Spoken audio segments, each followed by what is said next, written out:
Nobody expected fireworks at a routine Senate budget hearing. It was supposed to be calm, predictable, just another day of numbers and policy. But that illusion shattered when Congresswoman Jasmine Crockett leaned forward in her chair, fixing her eyes on Professor Nathaniel Keys, a political science lecturer from a prominent East Coast university. He was there to discuss education spending and ideological diversity in higher education. On paper, it was about budgets, but Jasmine Crockett had other plans. Professor Keys, Crockett began, her voice measured but piercing. Before we get to your recommendations, I need to clear something up that's been nagging at me. Keys adjusted his tie, nodding slightly. Of course, Congresswoman. Crockett held up a printed sheet. Did you or did you not tweet on June 3, 2020? Every time a Republican speaks, a fact dies a slow death. Gasps rippled through the chamber. Keys blinked, the room suddenly feeling smaller. I don't recall that specific tweet, he stammered. It may have been liked or retweeted, but I don't think I wrote it. Crockett didn't flinch. She flipped the page. How about this one? Republicans are a virus in need of a vaccine. Anti-science, anti-fact, anti-reality. August 22nd, 2021. Keys sat straighter. I'd have to check. I don't recall that phrasing. Crockett set the papers down, her tone sharpening. Professor, either your memory's failing or you've got a very active thumb for things you claim you don't believe. Where I'm from, if your name's on it, you wrote it. Murmurs spread. Cameras zoomed in. This wasn't about budgets anymore. It was about character. Keys tried to recover. Congresswoman, if I shared those tweets, it was in the spirit of critique, not hostility. Political discourse can get sharp. Crockett leaned back, eyes narrowed. Sharp? I call it cowardice, dressed as commentary.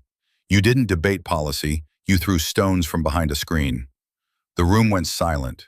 Even the aides stopped typing, all eyes on the unfolding clash. Keys cleared his throat. With all due respect, this line of questioning veers from the hearing's purpose. I'm here to discuss funding, not personal tweets. Crockett cut in. You're here because of your credentials. Representing a public university, taxpayers fund your salary. If you're using your platform to insult half the country, that's worth talking about. Keys shifted uncomfortably. The tweets, if mine, were from a charged political climate. I regret if they offended anyone. Crockett raised an eyebrow. You regret if anyone was offended? That's not an apology, Professor. That's a dodge. You teach critical thinking. Start with your own. Keys bristled. I hold leaders accountable, Congresswoman. That includes questioning ideologies that harm students or suppress academic freedom. Crockett's voice stayed steady. So calling everyone who disagrees with you a disease is your idea of questioning? That's not critique, it's character assassination, and it's beneath your role. No one spoke. Not the panel, not the audience. Keys folded his hands, trying to stay composed. I acknowledge my responsibility, but free speech allows strong opinions, even unpopular ones. Free speech is sacred, Crockett nodded, but it comes with accountability. When you use your platform to inflame, not enlighten, don't hide behind academic freedom. She paused, then added, you teach students how to argue, right? Do you tell them name-calling means you've already lost? The words stung.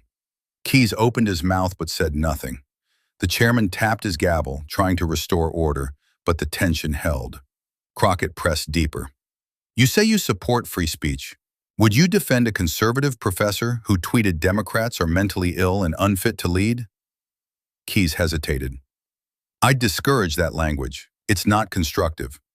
But would you defend their right to say it? Crockett pushed. Keys glanced sideways. I'd have concerns about the implications, especially of targeting students. Crockett smiled faintly.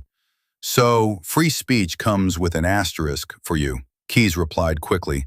No, context matters. We're in a polarized era, and frustration fuels strong language. Crockett nodded. Frustration doesn't justify hypocrisy, Professor. She pulled out a highlighted document. I've got emails from 3 students at your university. They say you dismissed, mocked, or downgraded them for conservative views in your class. Keys blinked. I can't verify anonymous claims without details. I don't expect you to, Crockett said, but I expect you to take it seriously. You've got 2 roles, educator and activist. The more you blur them, the more trust you lose. Keys leaned back, no reply. The hearing was no longer about budgets. Journalists scribbled, cameras stayed rolled. Professor Keys looked like a defendant, not an expert. Crockett sipped water, her tone steady. I'm not here to ruin you, Professor. I'm here to understand why students feel universities are battlegrounds, not classrooms. Keys took the opening. The climate's adversarial, Congresswoman. But some divisiveness comes from public figures, not professors. Crockett didn't flinch. You think I'm the problem?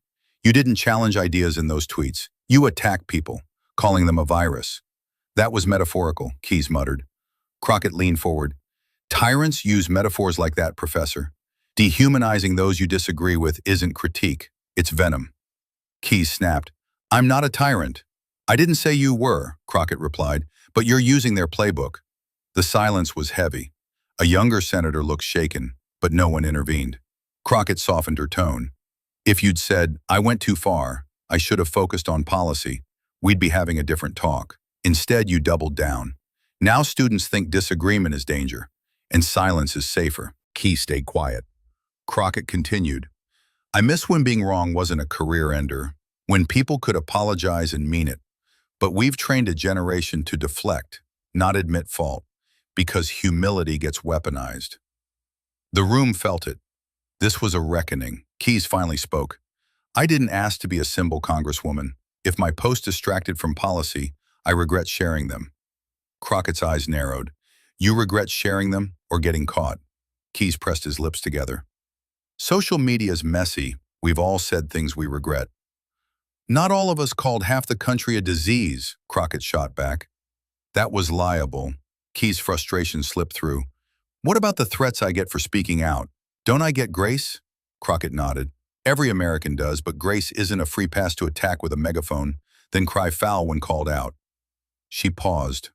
What bothers me most isn't your tweets. It's that students see you dodge accountability and think that's how it's done. Crockett's voice lowered.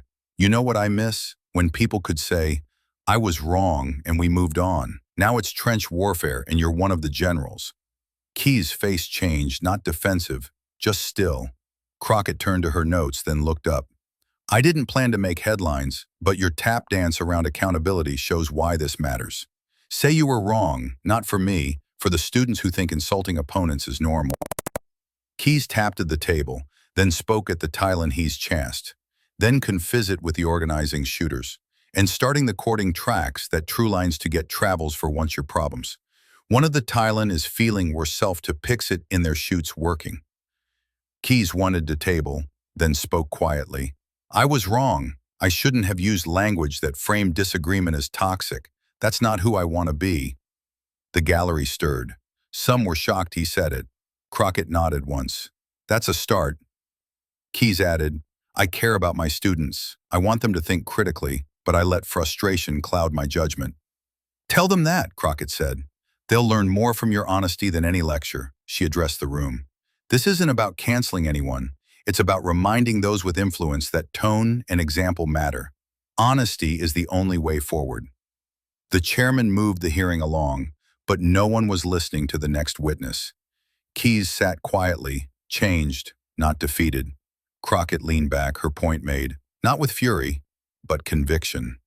By morning, clips flooded social media. Headlines read, Crockett corners professor in viral Senate clash, and honesty over headlines. A hearing turns into accountability 101. Professors played the video in class. Students debated it. A post on X read, Crockett didn't cancel him. She challenged him, and he listened. In his next lecture, Keys opened with, I'm listening, admitting his mistake. Students clapped. Crockett skipped the victory lap, saying later, I gave him a choice. He made the right one. That's how we move forward. This wasn't just a hearing. It was a lesson in integrity, showing that real change comes not from shouting,